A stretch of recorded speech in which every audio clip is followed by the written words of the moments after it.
Hi friends, இன்னைக்கு என்ன வீடியோன்னு பாத்தீங்கன்னா எக்லெஸ் ப்ரௌனி எப்படி செய்யணும் பார்க்க போறோம். வீடியோக்குள்ள போறதுக்கு முன்னாடி நீங்க நம்ம சேனலை சப்ஸ்கிரைப் பண்ணலைன்னா மறக்காம சப்ஸ்கிரைப் பண்ணிக்கோங்க. பெல் பட்டனை ஆன்ல போட்டுக்கோங்க. அப்பதான் நான் போடுற ஒவ்வொரு வீடியோவும் உங்களுக்கு நோட்டிபிகேஷனா வரும். வாங்க வீடியோக்குள்ள போகலாம். எக்லெஸ் ப்ரௌனி செய்யறதுக்கு நம்ம ஈரம் இல்லாத ஒரு பவுல் எடுத்துக்கலாம். அதுல 170 கிராம் டார்க் சாக்லேட் காம்பவுண்ட் எடுத்திருக்கேன். அதை இது கூட சேர்த்துக்கலாம். 60 கிராம் வந்து அன்சால்ட் பட்டர் எடுத்திருக்கேன். அதையும் இது கூட சேர்த்துக்கிறேன். சேர்த்து இப்போ நம்ம மெல்ட் பண்ண போகிறோம். அதுக்கு வந்து நான் சுடுதண்ணி வந்து ஹீட் பண்ணி வச்சுருக்கேன். அதை எடுத்துக்கிறேன். இப்போ நான் சுடுதண்ணி வந்து ஜக்கில் வந்து நல்லா காய போட்டு வச்சுருக்கேன். இப்போ வந்து தண்ணியும் இந்த பவுலும் வந்து ஒட்டி ஒட்டி இருக்கக்கூடாது. அப்படி இருந்துச்சுன்னா நம்மளுக்கு சாக்லேட் வந்து மெல்ட் ஆகிறது வந்து கரெக்டாக மெல்ட் ஆகாது. அதை மட்டும் கரெக்டாக பார்த்துக்கோங்க. இப்போ இதை வந்து நான் மெல்ட் பண்ணி எடுத்துக்கிறேன். இந்த அளவு நல்லா மெல்ட் பண்ணி எடுத்துக்கோங்க. நம்ம எக்லெஸ் ப்ரௌனி செய்கிறது ரொம்பவே ஈஸிங்க. எலக்ட்ரிக் பிளெண்டர் கூட நம்மளுக்கு தேவை கிடையாது. ஈஸியாக பண்ணிடலாம். இப்போ ஈரம் இல்லாத ஒரு பவுலில் இதை நான் சேர்த்துக்கிறேன். சேர்த்துட்டு இது கூட நம்ம வந்து மில்க் மேட் ஆட் பண்ண போகிறோம். மில்க் மேடு பார்த்தீங்கன்னா 240 ml கப்பில் வந்து 1 கப் எடுத்திருக்கேன். இது கரெக்டாக வந்துட்டு ஒரு 260 கிராம் இருக்கும். இதை வந்து நல்லா மிக்ஸ் பண்ணி எடுத்துக்கோங்க.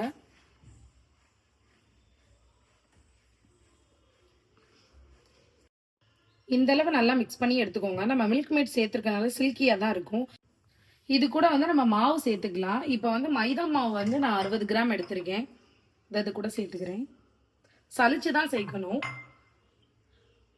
கொக்கோ பவுடர் வந்து 30 கிராம் எடுத்திருக்கேன். பேக்கிங் பவுடர் வந்து 1/4 டீஸ்பூன் எடுத்திருக்கேன். இது எல்லாத்தையும் நல்லா சலிச்சு இது கூட சேர்த்துக்கலாம்.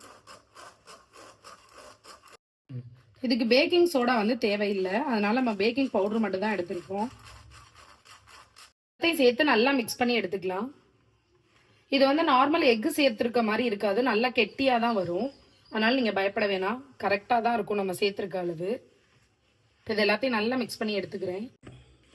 இது இந்த அளவு கெட்டியா தான் இருக்கும். யாரும் பயப்பட வேணாம். டேஸ்ட் வந்து சூப்பரா இருக்கும். நார்மலா எக்கு போட்டு நம்ம எப்படி பண்றோமோ அதே மாதிரி தான் இருக்கும். இப்போ இதை வந்து நான் ட்ரேல சேர்த்துட்டு காமிக்கிறேன். என்னோட ட்ரே சைஸ் பார்த்தீங்கன்னா நீளம் வந்து 9 இன்ச்சும் அகலம் வந்து 7 இன்ச்சும் நான் எடுத்திருக்கேன். கூர்மையாக பார்த்து ட்ரே வாங்கிக்கோங்க. அப்போ தான் கட்டிங்க்கு வந்து கரெக்டாக இருக்கும். இந்த மாதிரி அள்ளி எடுத்து ஊற்றுற மாதிரி தான் இருக்கும். ஆனால் வந்து ஸ்பேச்சுலால ஒட்டாது. ஏன்னா நம்ம வந்து மில்க் மேட் சேர்த்துருக்கனால ஒன்று கூட ஸ்பேச்சுலால ஒட்டல பாருங்க, அப்படியே விழுந்துருச்சு. நம்ம இதை வந்து ஈவன் பண்ணிக்கலாம் மொத்தமாக ஊற்றிட்டு.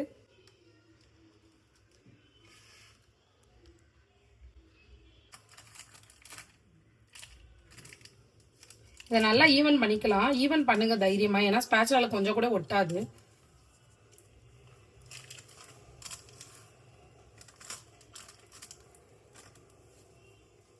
இந்த அளவு நல்லா ஈவன் பண்ணி எடுத்துக்கோங்க. இது கூட வந்து நட்ஸ் சேர்த்துக்கலாம், இல்லை சாக்கோ சிப்ஸ் எது வேணாலும் சேர்த்துக்கலாம். நான் இன்னைக்கு பிளைனாக தான் வைக்க போறேன். இப்போ இதை நம்ம ஓவனில் வச்சு எடுத்துக்கலாம். இதில் வந்து நான் சுகர் வந்து சேர்க்கவே இல்லை. ஒன்லி மில்க் மேட் மட்டும் தான் சேர்த்துருக்கேன். யாரும் சுகர் சேர்த்துறாதீங்க, வராது கரெக்டாக. 170 டிகிரியில் நான் ஆல்ரெடி ஃப்ரீ ஹீட் பண்ணி வச்சுருக்கேன். 170 டிகிரி வச்சுக்கோங்க. ஃபங்க்ஷனல் வந்து டாப் அண்ட் பாட்டம் ரெண்டுமே இருக்கட்டும். டைமிங் வந்து 25 மினிட்ஸ் வச்சுக்கோங்க. நானும் 25 மினிட்ஸ் வச்சுக்கிறேன். இதுக்கப்புறம் பார்க்கலாம். இப்போ ப்ரௌனி வந்து நல்லா ஆற வச்சு நான் எடுத்துட்டேன். இதில் ஒரு மிஸ்டேக் பண்ணியிருக்கேன். நான் என்ன மிஸ்டேக் பண்ணியிருக்கேன்னு பார்த்தீங்கன்னா 60 கிராம் மைதான்னு சொல்லிட்டேன். பட் 120 கிராம் மைதா வந்து போடணும். நீங்களும் அதே ஆட் பண்ணிக்கோங்க. இன்னைக்கு வந்து நான் இந்த பர்த்டே கேக்காக தான் இந்த ப்ரௌனி நான் பண்ணியிருக்கேன். ஏன்னா அவங்க எக்லெஸ் தான் கேட்டிருந்தாங்க. அதுக்காக நான் எக்லெஸ் தான் பண்ணியிருக்கேன். அதனால நான் இன்னைக்கு கட் பண்ண போறது இல்லை பீசஸ். அதனால உங்களுக்கு கட் பண்ணி காமிக்க முடியாது. அடுத்த ஒரு வீடியோல நான் கட் பண்ணி காமிக்கிறேன். சொல்ற மெஷர்மெண்ட்ல நீங்க கரெக்டா பண்ணுங்க. உங்களுக்கு சூப்பரா. இப்போ நீங்க ட்ரை பண்ணி பார்த்துட்டு எப்படி இருக்குன்னு சொல்லிட்டு கமெண்ட்ல சொல்லுங்க. அடுத்த ஒரு வீடியோ பார்க்கலாம். பாய்.